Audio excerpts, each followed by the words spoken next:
Vós sois os ramos. Quem permanece em mim e eu nele, esse dá muito fruto, porque sem mim nada podeis fazer.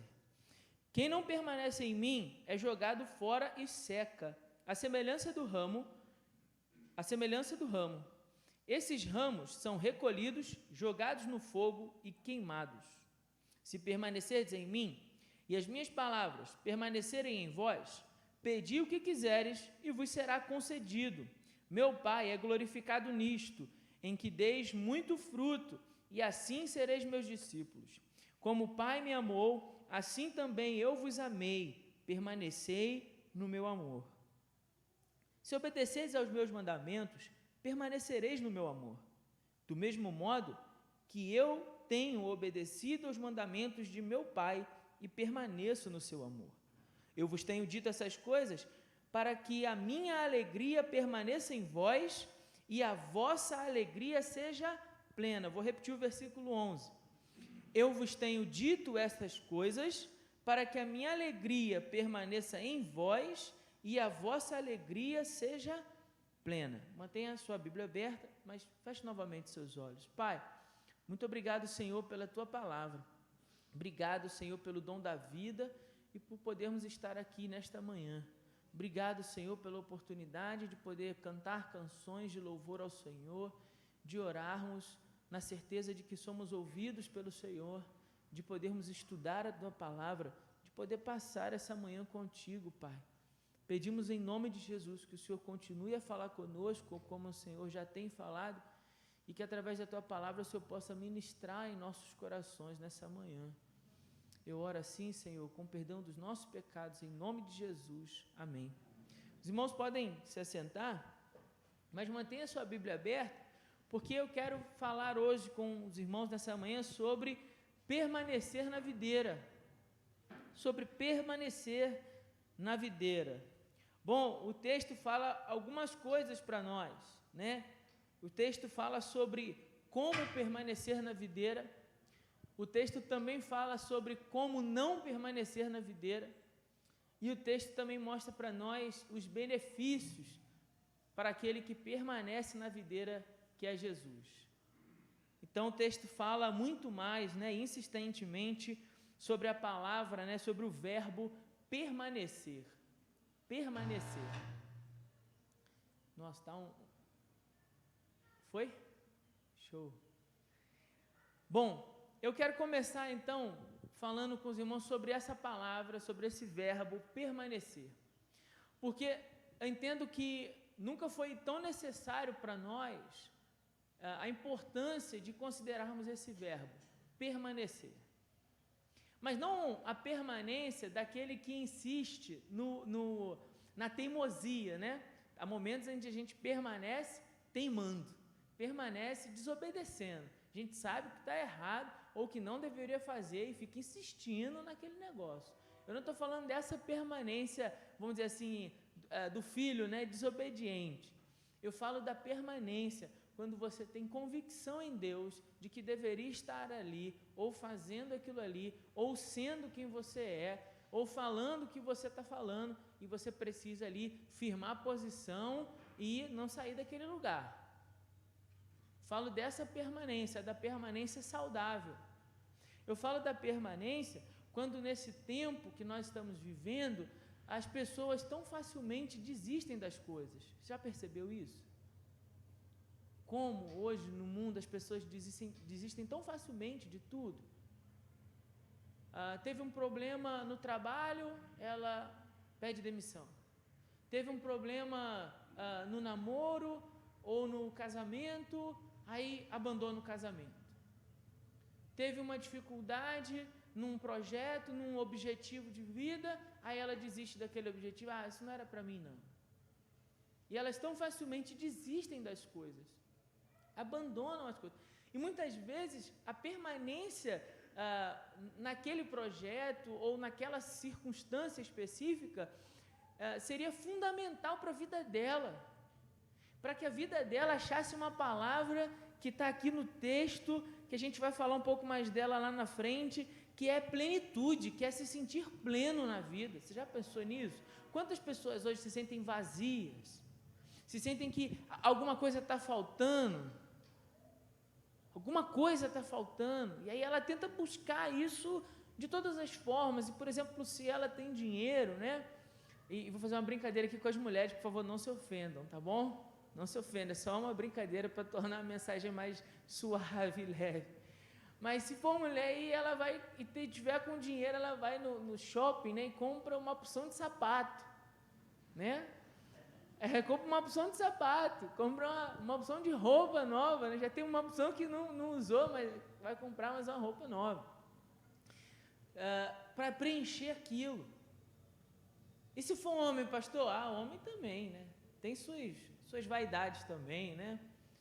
Bom, se troca de carro, enfim, faz umas besteiras, às vezes até pior, né? Financeiramente falando, até pior do que as mulheres, né? Muitas vezes. Mas eu estou dando esse exemplo, irmãos, para a gente pensar aqui de como o mundo, em busca de se sentir pleno, de preencher esse vazio que há no peito do coração, dentro do coração humano, tenta buscar de outras formas. E aí o texto está dizendo para nós insistidamente nesse verbo permanecer. Só nesse trecho que nós lemos, do 1 ao 11, nós vemos pelo menos 12 variações do verbo permanecer. Veja, 12 vezes Jesus insistindo nesse verbo permanecer. Um fragmento tão pequeno de texto e uma insistência tão grande nessa expressão, com certeza tem alguma coisa aqui, não é? Jesus não jogava palavras ao vento, né? Eu não imagino um Jesus que não dissesse uma palavra com uma intenção naquilo que dizia. Então, se Jesus está usando tantas vezes essas variações da palavra, do verbo permanecer, é porque tem uma razão, tem um fundamento, existe uma lógica. No texto ele fala sobre um processo de cultivo, né? De agricultura, em uma videira, onde existe um agricultor que é Deus o Pai. Lá no versículo 1 ele fala, e a videira em si é o próprio Jesus. A videira, a própria planta ali é o Jesus, a planta onde vai passar a relva, né? Ali os nutrientes que vai sendo mandado para todas as áreas da planta, para que haja vida em todas as suas partes. Então, as raízes, né, vão ali consumindo os nutrientes e a água e tudo mais que seja necessário, as folhas captando a luz do sol, para que de alguma maneira aquela planta tenha a energia, né, para gerar vida nela, para se alimentar, para ser uma planta em que a gente olha e veja a vida, Diferentemente da época, por exemplo, no inverno, onde as plantas abandonam suas folhas, né, e muitas plantas vão parecer quase que mortas. É um aspecto feio, né? Um visual não muito bacana, diferente do que a gente está vendo agora aqui em Congonhas, né? Onde os ipês estão florescendo, a cidade inteira ganha uma nova vida, um novo brilho, né? Fica muito mais bonito Congonhas em setembro, diga-se de passagem, por causa da vida das plantas. Então aqui ele está falando desse processo onde a vida fica mais bonita. Você consegue perceber isso? Onde a vida possui uma alegria de quem se sente pleno, porque permanece em Deus. Porque em Deus estabeleceu uma posição fixa, da qual não arreda o pé, da qual não desiste, não abandona, não joga fora. Diferentemente do que a gente vê lá fora do mundo. Às vezes, infelizmente, eu devo dizer que dentro da igreja também, muito facilmente a gente abandona projetos, abandona sonhos, abandona ministérios, porque se esquece da importância disso, de permanecer. E aí Jesus fala mais, ele fala que essa permanência vem do fato de nós estarmos na videira, como que enxertados na planta, sendo parte da planta e recebendo da planta essa relva que produz em nós essa vida e alegria de quem vive na planta. E tem mais, ele diz que nós não só fazemos parte como os ramos dessa planta, para que ela possa se estender por uma vasta, para um largo espaço, né, para que ela possa invadir outros espaços. Então nós, como ramos, né, somos essa expansão do reino em que se alarga a fim de que produza fruto, em que dê fruto, em que alimente outras pessoas. Produz fruto, e esse fruto é possível, né, de que sirva de alimento para outras pessoas. Aí ele diz assim: olha, o meu Pai se agrada em que você dê fruto, e aí é por isso que ele te limpa. E aí Jesus continua dizendo assim: olha, vocês estão limpos pela palavra que eu vos tenho falado. E aqui a gente encontra o primeiro benefício de você permanecer em Jesus. O primeiro benefício de alguém. Por que eu estou falando de benefício? Porque pensando sobre essa palavra, estava meditando em casa essa semana passada, na verdade, que Deus começou a gerar essa palavra no meu coração. E eu fiquei pensando, as pessoas, elas hoje, tudo que elas querem fazer, elas querem saber, o que eu ganho com isso, né? São muito mais movidas pelo interesse do ganho, né? Então, o que ela ganha com isso? E aí, quando eu estava meditando essa palavra, eu estava pensando nessas questões do ser humano, e falei assim, bom, tá aí, uma boa pergunta para a gente fazer ao texto: o que ganha quem permanece em Jesus? Porque para o ímpio, quando ele olha para a igreja, ele fala assim, esse povo é tudo bobo, né? Está lá na igreja, está dando dinheiro para o pastor, né? Como se eu pegasse o dinheiro que é depositado ali no Casofilace. Graças a Deus os irmãos sabem que aqui isso não funciona dessa forma, é muito mais complexo que isso, mas estou falando como o ímpio pensa, tá bom? Todo mundo, estamos entendendo isso? Estamos juntos? Amém? Só para eu saber que a gente está andando no mesmo entendimento. Então, muitas vezes lá fora as pessoas pensam isso, você é bobo, porque era melhor você estar aproveitando a vida. Fala para o jovem, né? Você é jovem, vai para a igreja, você devia estar curtindo a vida, aproveitando, né, a vida em festas, em bebedeira, em droga, muitas vezes, né, de todo tipo de coisa que o mundo fala lá fora. E aí, olha para a igreja e fala assim, bom, vocês são um povo bobo de estar lá na igreja, lá, e esse negócio de Jesus. Então, eu quero propor uma resposta a isso. Quero propor. Não uma resposta para eles, mas uma resposta para nós. Porque eu entendo que quando nós temos consciência do porquê nós fazemos o que fazemos, fazemos com muito mais paixão e convicção. E se você tem consciência do porquê você faz o que você faz, dificilmente você vai deixar de permanecer fazendo. Deu para entender ou ficou complexo? Ficou complicado? Não? Graças a Deus por isso. Então, eu gosto sempre de pensar isso para a minha própria vida. Por que eu faço o que eu faço? E isso gera em mim força para continuar fazendo. Ou compreender que o que eu estou fazendo está errado e eu preciso mudar. Mas seja como for, a gente precisa considerar isso. E aí, considerando esse texto sobre o porquê permanecer em Jesus, eu percebo inúmeros benefícios. Eu quero mencionar apenas alguns. Claro que teria mais, mas o tempo é curto. O primeiro deles é esse que nós acabamos de ler. Somos limpos pela palavra. Porque nós permanecemos no Evangelho, porque nós permanecemos em seguir e enxertados, permanecemos em Jesus, estando em Jesus, nós somos constantemente limpos pela palavra. Deus vai ministrando a sua palavra no nosso coração e na nossa vida, e com isso a gente vai abandonando os carrapichos, os carrapatos do pecado. A sujeira, a lama, vai ficando para trás.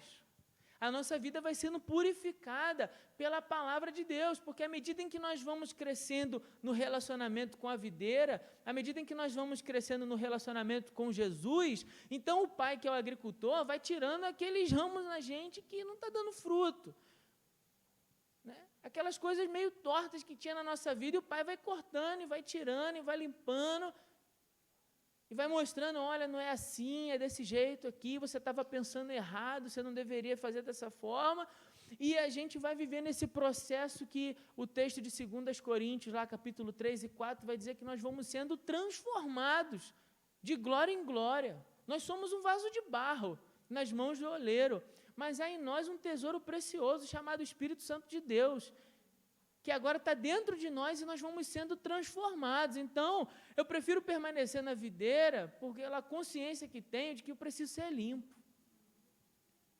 Preciso ser limpo. Há tanto defeito em mim, há tanta falha em mim que ainda precisa ser corrigida e melhorada.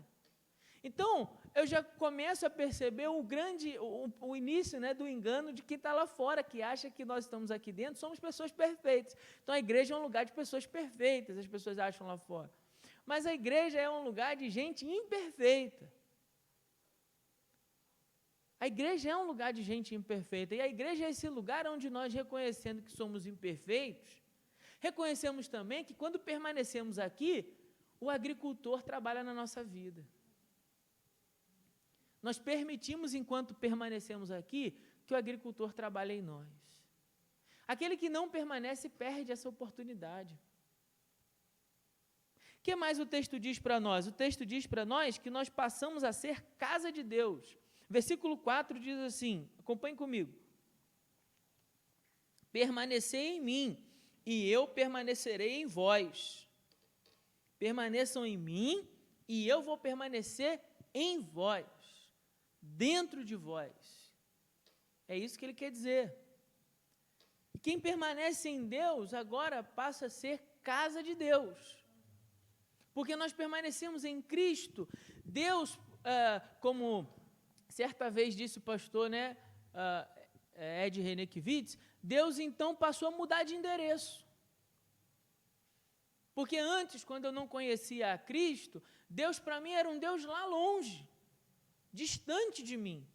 Mas agora que permaneço em Cristo, porque me entreguei a Ele, e a vida dele agora passa e perpassa por mim, gerando vida e produzindo essa alegria que vem do Senhor, eu passei a conhecer um Deus que não mora lá no céu, mas dentro de mim. Então esse Deus mudou de endereço e fez de mim a sua habitação, fez de mim sua casa. Então, outro benefício que tem quem permanece em Jesus é de agora perceber que você é casa de Deus, de que Deus está morando dentro de você, de que esse não é um processo como o da planta, que acontece apenas na parte externa. Esse é um processo que acontece de dentro para fora. De dentro para fora nós somos transformados. O que mais que o texto diz? No versículo 5 diz que outro benefício de permanecermos em Jesus é que nós somos capacitados para frutificar. Veja o que diz o versículo 5. Eu sou a videira e vós sois os ramos. Quem permanece em mim e eu nele, esse dá muito fruto, porque sem mim nada podeis fazer. Então, outro benefício que eu percebo de permanecer em Jesus é que a minha vida tem tido o potencial de produzir frutos, mas não que esse potencial esteja em mim mesmo, mas porque Deus agora vive em mim, como eu disse anteriormente, eu passei agora a ser casa de Deus, há em mim esse potencial de produzir aquilo que pode matar a fome das pessoas à minha volta, que pode saciar não apenas o seu estômago, mas a fome que eles têm na alma. Então, há em mim a capacidade, o potencial para frutificar e fazer com que esse fruto possa ser um alimento para alguém que tem fome. Olha que interessante. Porque eu permaneço em Cristo, a minha vida começa a frutificar. Agora, deixa eu deixar uma coisa aqui bem clara. Esse frutificar do Evangelho não é um frutificar egoísta desse tempo. Porque eu tenho visto muitas pregações, eu como pastor estou sempre ouvindo mensagens, e eu vejo as pessoas falando sobre frutificação num sentido específico. Não que não possa acontecer, tá, irmãos? Deixar isso bem claro, porque a Bíblia fala que tudo aquilo que você planta, você colhe. Então, se você plantar no âmbito material, você vai colher também no âmbito material, tá certo? Mas quando eu falo de frutificar e da distorção desse frutificar, é que muitas vezes as pessoas são levadas a fazer com que a igreja pense, né? Pessoas que eu digo, gente mal intencionada no púlpito, falando o tempo todo para você frutificar no sentido material, de que você se beneficie disso. Mas deixa eu fazer uma pergunta para você. A mangueira, ela se alimenta da manga? A bananeira se alimenta da banana? O cajueiro se alimenta do caju? Por que a gente acha, então, que o fruto é para benefício nosso? Por que essa ideia tão equivocada de achar que o fruto é para a gente? O fruto não é para a gente. O fruto não é para você. O fruto é para você alimentar quem está próximo de você. É para você ser um instrumento que frutifica em benefício do outro. É como Deus, quando chamou Abraão, que disse assim: tenha você muitas bênçãos. Foi isso que Deus falou para Abraão, lá em Gênesis capítulo 2. O que ele falou para Abraão? Quem lembra? Se tu uma bênção. Já pensou nessa palavra? Ele está falando, tenha muita bênção. Ele está falando, seja uma bênção. Que você seja uma bênção. Não que você tenha bênção. Não que você seja um abençoado de ter muitas bênçãos, mas que você seja alguém como um canal, como um instrumento da manifestação da bênção do Senhor para a vida de outro. E Abraão se tornou exatamente isso, um instrumento de Deus para nos abençoar, a mim e a você, como pai da fé. Então, olha que interessante, ser uma bênção significa não apenas ter coisas, mas ser alguém, a minha identidade de alguém que abençoa pessoas. Ó, o meu diácono. Diga, diácono. Muito obrigado. Meu diácono. Amém. Então, irmãos, ser uma bênção é isso. Frutificar é isso, é possibilitar que outros tenham a sua fome saciada, porque Deus tem sido na sua vida e tem agido na sua vida e através da sua vida tem produzido frutos. Esse é um benefício de quem está na videira. O que mais ele diz? Orações respondidas. Deixa eu fazer uma pergunta. Quantos dos irmãos gostariam de ter suas orações respondidas?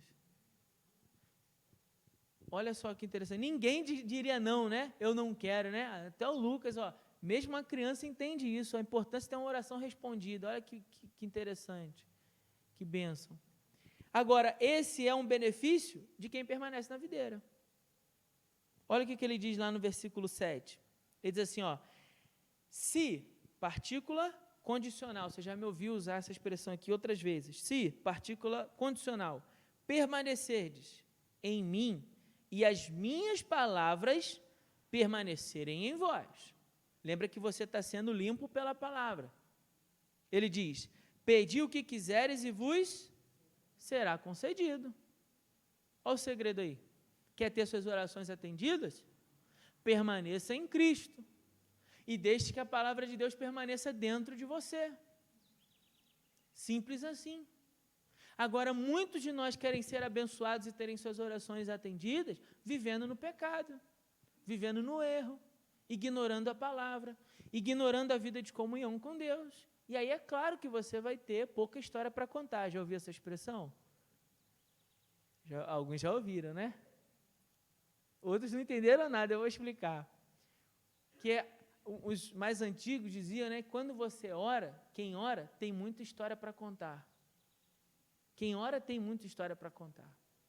Porque quem ora, se eu der o microfone e falar assim, ó, conta para nós aí alguns testemunhos de respostas de oração.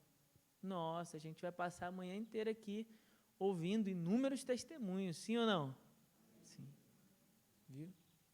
Agora, e se eu não oro, se eu não busco, se eu não tenho tido relacionamento com essa palavra, para que essa palavra possa permanecer em mim, e com isso ela vir cortando os ramos que não dão frutos e me limpando para que eu possa produzir frutos? Aí, nada acontece. Nada acontece. Eu ia citar um outro texto aqui de Isaías, quando Deus deixa muito claramente que se nós vivemos no pecado, nossas orações não são respondidas. Mas eu quero avançar com você, porque eu quero ainda fazer mais duas observações aqui. Quem permanece tem mais um benefício, se sente amado por Deus. Versículo 9 e 10 diz assim, como o Pai me amou, assim também eu vos amei, permanecei no meu amor.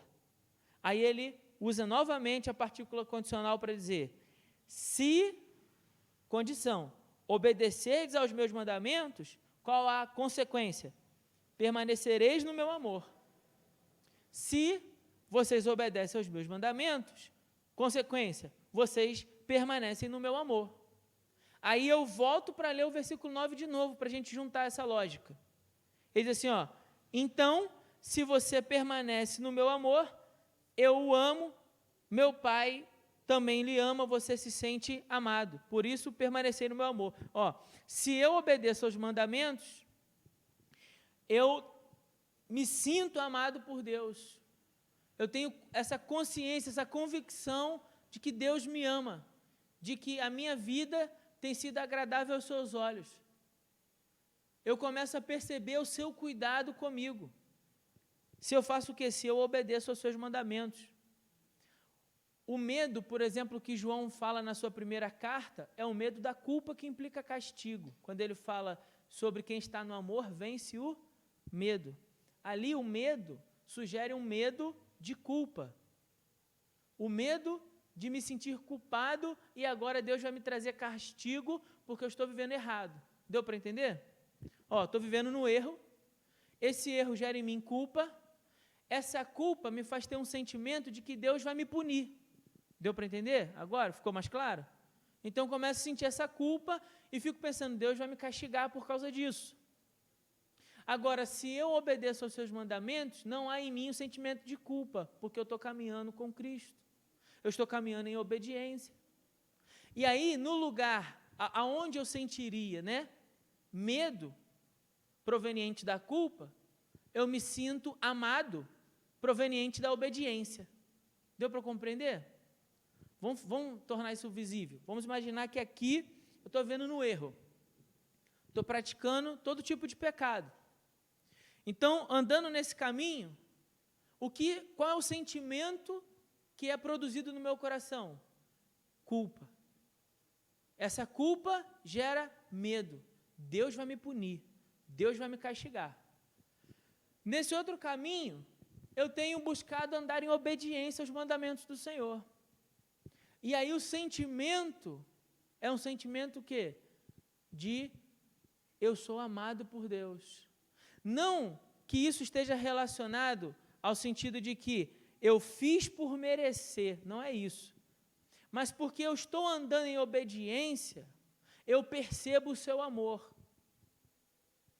Eu percebo o amor de Deus sobre mim. E isso me faz caminhar por esse caminho de obediência, me sentindo amado. Porque aqui eu sou o tempo inteiro confrontado pelo Espírito Santo e convencido de que o meu estado está errado, de que alguma coisa na minha vida precisa mudar, mesmo que às vezes eu não saiba identificar isso no primeiro momento, mas que eu preciso me corrigir. Aqui não, aqui o Espírito Santo me traz essa convicção de que eu sou filho de Deus, e estou sendo amado por Deus, e Deus está cuidando de mim. Por quê? Porque aqui nesse caminho há uma relação de proximidade, há uma relação que não está sendo atacada pelo sentimento, pelo espírito de culpa. Percebe? Não é porque aqui eu faço por merecer, não é isso que eu estou falando, não me entenda mal. Mas é porque aqui essa comunicação não é interrompida. Aqui ela é o tempo todo. Aqui ela é o tempo todo. E eu sempre sinto que alguma coisa está fora do lugar. Agora, quando eu obedeço ao Senhor e permaneço nos seus mandamentos, na sua palavra, então me sinto por Ele amado. Por último, eu sinto a alegria plena. Então, o anterior, qual é o meu benefício de permanecer em Jesus? Me sinto amado por Deus, tenho essa convicção a cada dia mais de que sou amado por Deus. E por último, sinto a alegria plena, plenitude de alegria para quem permanece em Cristo. Versículo 11 diz assim, olha, eu vos tenho dito essas coisas para que a minha alegria permaneça em vós e a vossa alegria seja plena. Então, a minha alegria, a alegria de quem? Jesus. Eu tenho dito isso para vocês, para que a minha alegria, disse Jesus, esteja em vocês E quando a minha alegria estiver em vocês, a alegria de vocês vai ser uma alegria plena. Uma alegria plena. É fácil a gente compreender isso. Por exemplo, se eu digo assim, vida, e vida com abundância, nós estamos falando da mesma qualidade de vida? Sim ou não? Não, estamos não. Olha só, olha a diferença. Uma coisa é ter vida, outra coisa é a promessa de vida com abundância.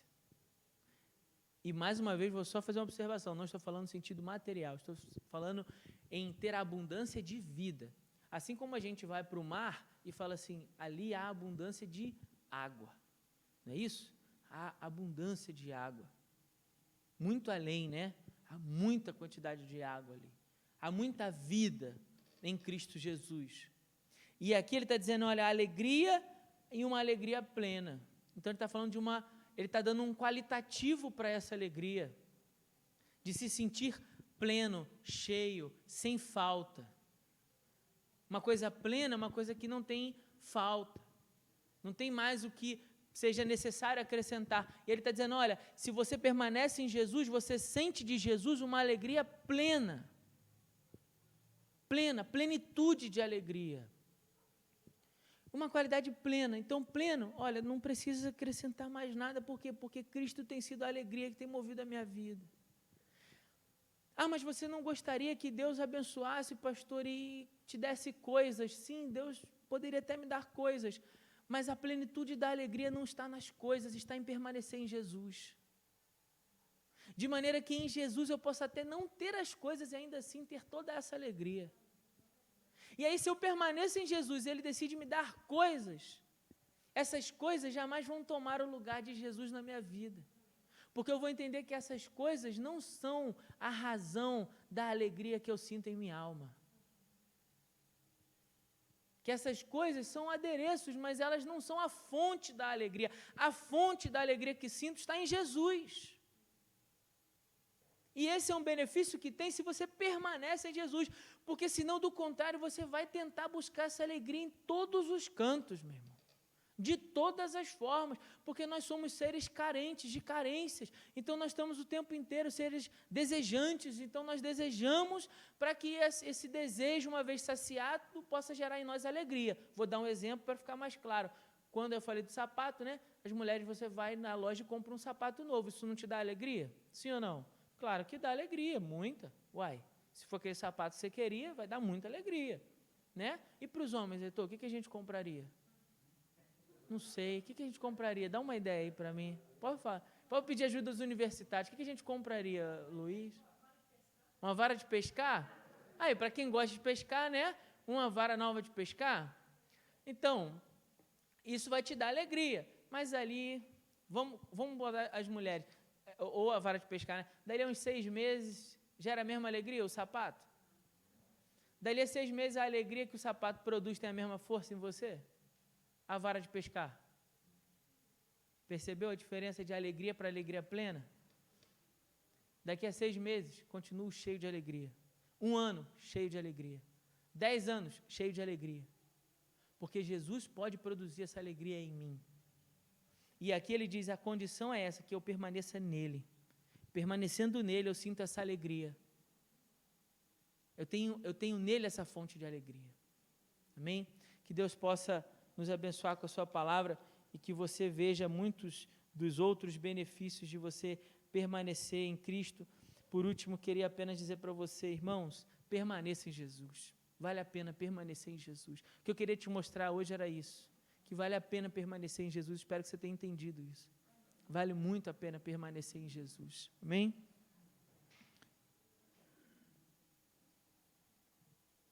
Irmãos, hoje nós vamos cantar um hino, vou pedir ajuda a Vanessa, para a gente cantar um hino do nosso cantor cristão. Enquanto nós cantamos o hino, antes de orar, para encerrarmos o culto dessa manhã,